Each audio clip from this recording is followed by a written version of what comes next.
Ya sebenarnya sih biasa ya, maksudnya dalam biasa tuh kayak ya udah sebelum-sebelumnya juga udah pernah lagi puasa terus syuting. Waktu itu kan lagi sinetron Kian Santang. Sekarang lagi kebetulan mau masuk film dan memang kebetulan di luar kota lagi kan. Tapi kebetulan juga aku syutingnya nggak full. Aku hanya kebagian 4 hari, itu artinya aku hanya dapat 12 scene. Dan itu pun beda-beda hari. Jadi kayak 2 hari syuting, libur dulu, abis itu syuting lagi. Kayak gitu.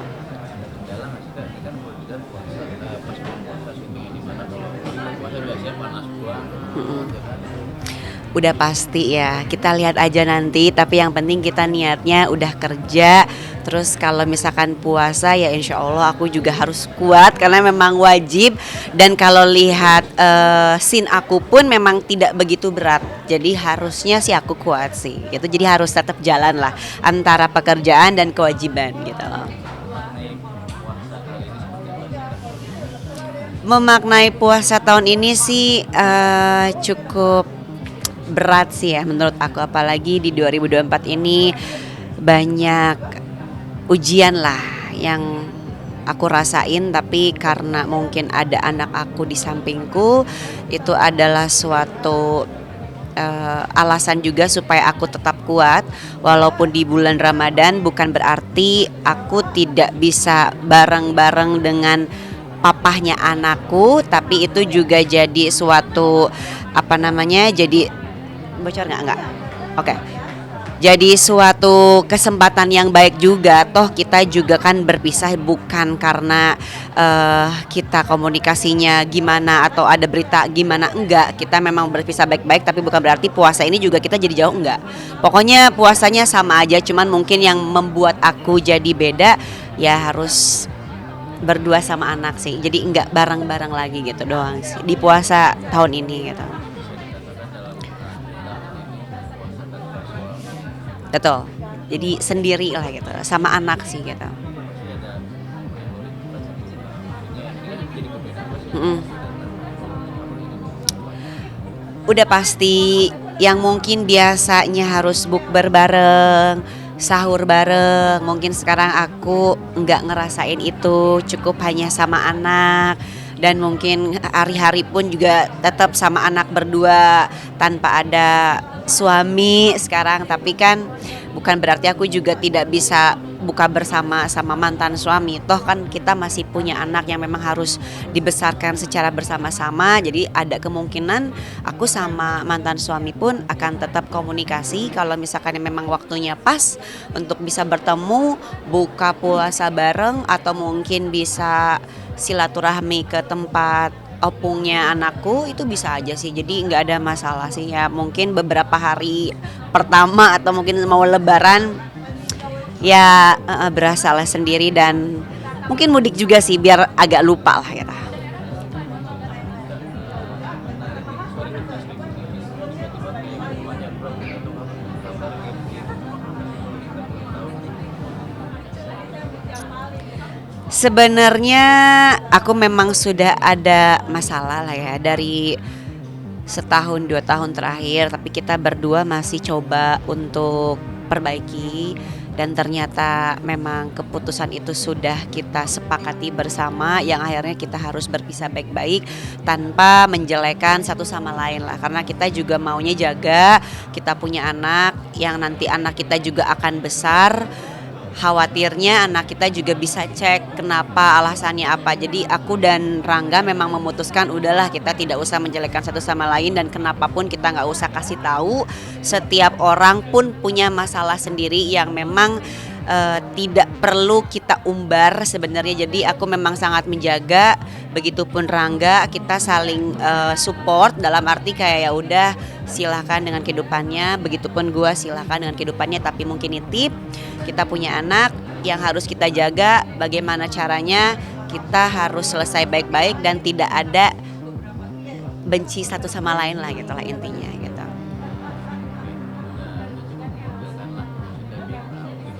Karena sudah di tahu gitu berarti kalau kembali ke puasa bagaimana sih puasa ini sendiri. Kalau untuk Abizar, dia kan masih 5 tahun. Mungkin aku akan ajak dia belajar kayak puasa dari pagi sampai makan siang.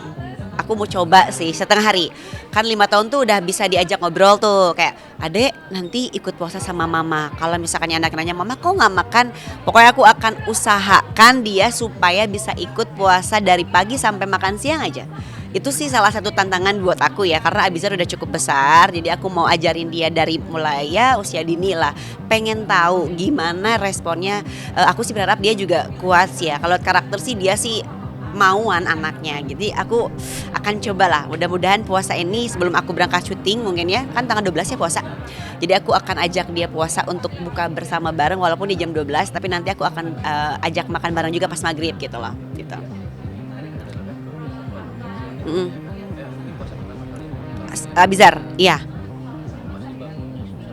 Iya.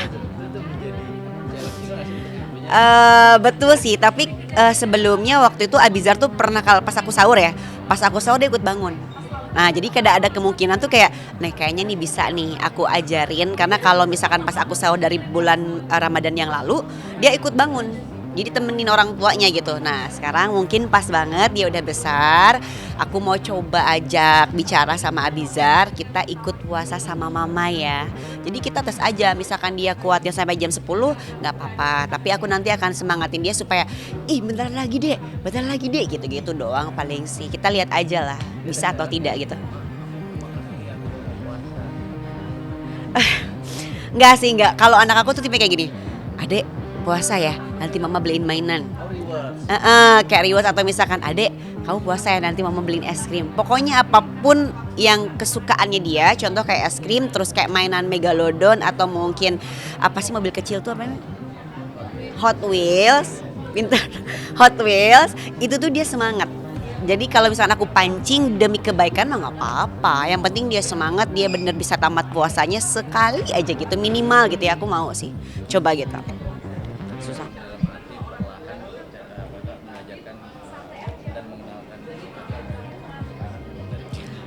Iya, kalau puasa mungkin untuk pertama buat Abizar tahun 2024 nih. Tapi kalau untuk ngaji Abizar sih alhamdulillah sih. Kayak aku udah didik dia itu setiap maghrib ngaji kayak Al-Fatihah, biasalah surat-surat pendek ya. Al-Ikhlas, Al-Falaq, Anas, Atin gitu-gitulah dan doa sebelum tidur, doa sebelum makan aku selalu ajarin. Kalaupun misalkan gak ada aku selalu ingetin mbaknya, udah ngaji belum gitu. Udah bu, oke. Sekarang udah ikro berapa? Udah ini bu. Jadi selalu update lah nanya. Karena setiap maghrib aku selalu biasain itu kalau misalkan ya Abiza di rumah dan aku juga ada, aku selalu ajarin dia ngaji.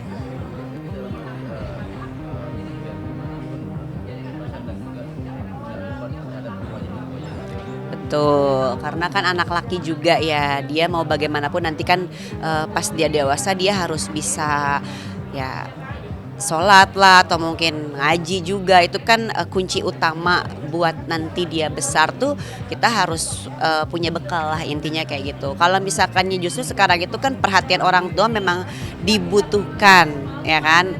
Aku sih ngerasa memang ya maksudnya kayak bukan lingkungan apa ya, ajaran mungkin ya, ajaran aku waktu itu di kampung sama di kota lah, ibu kota tuh ya jauh sih beneran.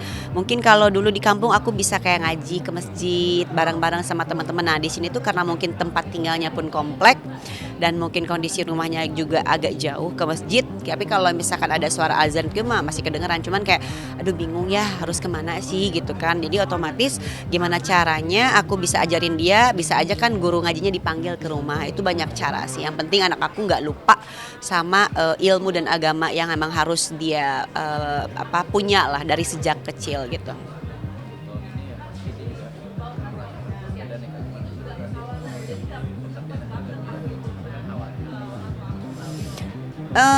Belum tahu sih, cuman kalau misalkannya aku bisa jawab, ya aku masih jawab. Kalau misalkannya memang pertanyaannya kayak, ya kalau anak kecil tuh paling kan kemana, kok nggak kesini kan itu bisa aja lah aku jawab papanya memang kerja. Atau mungkin nanti bisa aku jawab papanya nanti belum main kesini. Tapi kan pokoknya aku sama Rangga tetap terbuka lah, mau kapanpun dia datang ke rumah, mau kapanpun dia mau main sama Abizar, aku sangat terbuka. Silahkan. Jadi tidak ada batasan waktu. Mau weekend sama Rangga, Senin sampai Jumat sama aku nggak kayak gitu. Pokoknya sangat terbuka lah untuk papahnya gitu. Jadi nggak ada batasan gitu loh. Oh enggak, kita nggak ada orang ketiga. Pure bener-bener kita memutuskan berpisah itu memang sudah tidak ada kecocokan antara aku dan Rangga, yang memang dimana 2 tahun terakhir tuh kita udah berusaha dan tidak ketemu dengan titik tengahnya lah. Jadi daripada kita juga buang-buang energi dan terus ribut, itu juga akan mempengaruhi ke mental aku dan Rangga mungkin ya. Jadi ya udah kesepakatan bersama lah sebelum kita memutuskan itu.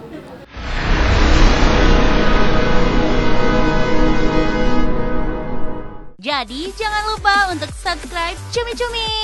Ditekan ya tombol lonceng merahnya.